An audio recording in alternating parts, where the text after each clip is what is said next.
America, a land of freedom composed of immigrants. However, notorious for being discriminatory against certain groups and races due to personal gain, racism, or paranoia. In the case of Japanese Americans in the 1940s, it was paranoia. Following Pearl Harbor, an attack by the Japanese on American soil which brought America into World War II, America felt scared of all of its Japanese immigrants, who were in fact loyal to America. To combat this fear, these immigrants were forced to face the great tragedy of being moved to internment camps until finally, after the war, when they were all freed, compensated, apologized to, and triumphed in American society, helping future immigration laws as well. The first Japanese immigrants came to America in 1869. They were called the IC, which means First Generation Japanese Americans. There were large groups of them in Hawaii, working on sugarcane fields, and in California, due to the gold rush.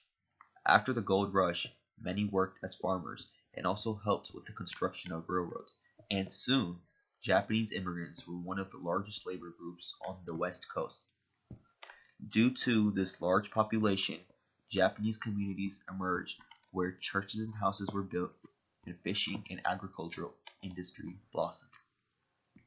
This success was noticed by other Americans, so to prevent the IC from taking over the workforce, laws were passed and treaties were made, such as the Gentlemen's Agreement, to limit the number of immigrants that Japan could send to America. However, even with this discrimination, the Japanese immigrants lived out the American dream by working hard as laborers, farmers, and saving money. This gave the children of the IC, the Nici, which means the second generation, a good foundation to be successful in American society. The Nici could speak English and were already accustomed to American life. However, racism and fear took away what the Japanese immigrants worked for. Nativism was very popular in America. Old immigrants saw new immigrants as a threat.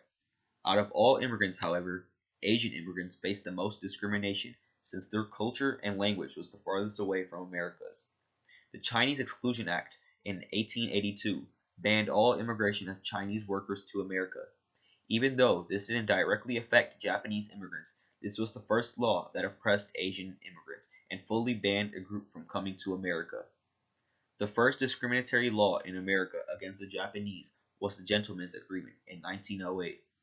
This was a treaty between Japan and America and was used to limit the number of workers that could immigrate from Japan to America. Then, in 1913, the Alien Land Law banned non-citizens from owning land, directly targeting Japanese Americans who were not permitted citizenship at the time. This made the lives of Japanese immigrants very hard, as without land, they would be dependent on others. In 1924, the Immigration Exclusion Act stopped all immigration in America. The Japanese felt very offended because this act violated the Gentlemen's Agreement, and they tried to protest, but all that happened in result was a growing tension between Japan and America.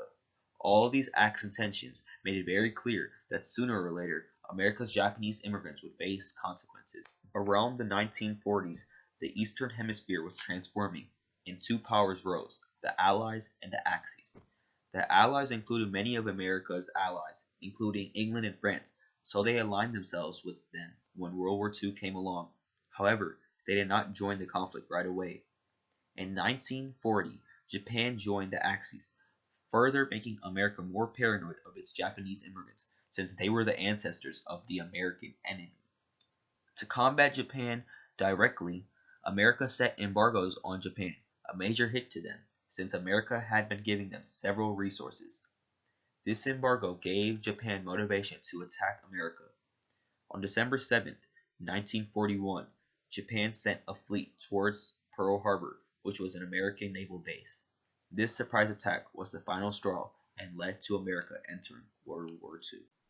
On the day of the Pearl Harbor attacks, there were more than 110,000 people of Japanese ancestry on the west coast of the country. In Executive Order 9066, forced all Japanese Americans into camps, which were made to contain them due to paranoia.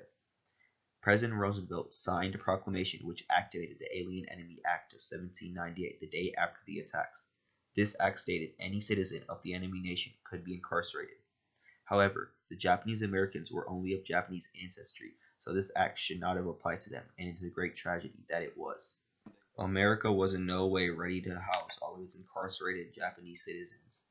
They converted horse race tracks, fairgrounds, and any large area which could be secured into camps called assembly centers. The centers were beyond dirty and even more not fit for living. In fact, they were so dirty, even the army said it wasn't up to their cleanliness standards. After some time, the camps got more accommodations to make them more suitable for life, but still they remained harsh. The camps are broken into blocks, which was a collection of rooms and usually contained one mess hall, a laboratory, and other bathroom facilities for the whole block, so usually these places were crowded, as they had to accommodate for a large number of families. Each family got a room which was meant for up to 6 people, and had only one stove to provide heat, a light, and one army cot with 2 covers for bedding. Doctors and dentists were hired at the camp. Even internees at the camp were hired. However, these appointed Japanese Americans were paid less, and at one point they even had a walkout for equal pay. A man named Bill Hasakawa was a journalist pre-internment. He taught fellow internees how to read and write and started a camp newspaper called the Sentinel. Eventually, there were whole schools in the camps, and within time, these schools were up to standards of any other school at the time. Teenagers at the camps had their own groups where they played sports and did music. Even through all the struggles at the camps, a real sense of community formed, and the Japanese Americans found a way to triumph and make the best of what they could while they were still being detained. But still, life was far from easy. Camp internees were forced to do agricultural work for their country. They had to dig canals, clear land so crops could be grown. In addition to that, they were responsible for their own food. Milk was provided, but meat had to be raised by the Japanese American internees. The Japanese Americans legally had to be paid for their work, since technically they weren't prisoners, so the WRA decided to pay them less than a private in the army, resulting in a salary of $12 to $19 a month. As World War II progressed, some Japanese Americans were freed, but the signing of the Instruments of Surrender by Japan officially ended the war for America, and the Japanese in America were finally all free. Many things helped welcome the Japanese Americans back into society. Their contributions in the war was a major factor. Also, publicity was put upon the tragedies they had to face, and this made even more American citizens feel for the Japanese and raised more awareness and support for them. Slowly, Japanese Americans were integrated and triumphed in society because of how they were being included by other Americans. Investigations by the Commission on Wartime Relocation and Internment of Civilians ruled the camps unjust and based on race prejudice, war hysteria, and a failure of political leadership. Following these revelations upon Japanese internment, the government quickly set up ways to pay back the ex-internees for their hardships. Since then, there have been many Japanese Americans that have received the privilege to work in the U.S. government. Some of the most notable names include Norman Y. Mineta, Colleen Hanabusa, Rob Matsui, and Mazie Hirono, the current senator of Hawaii.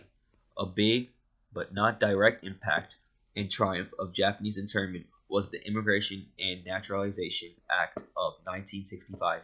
This act greatly changed the demographic of the countries of origin of immigrants to the U.S., from mostly European to immigrants from Europe, Asia, Africa, Latin America, and many more. Japanese Americans faced a lot of racism, which eventually led to their incarceration, and great tragedies were put upon them. However, they managed to make the best of what they had on the camp until at long last they were freed and triumphed in American society. Their struggles bettered future immigration laws as well. Japanese Americans are a real example of triumph in tragedy in America.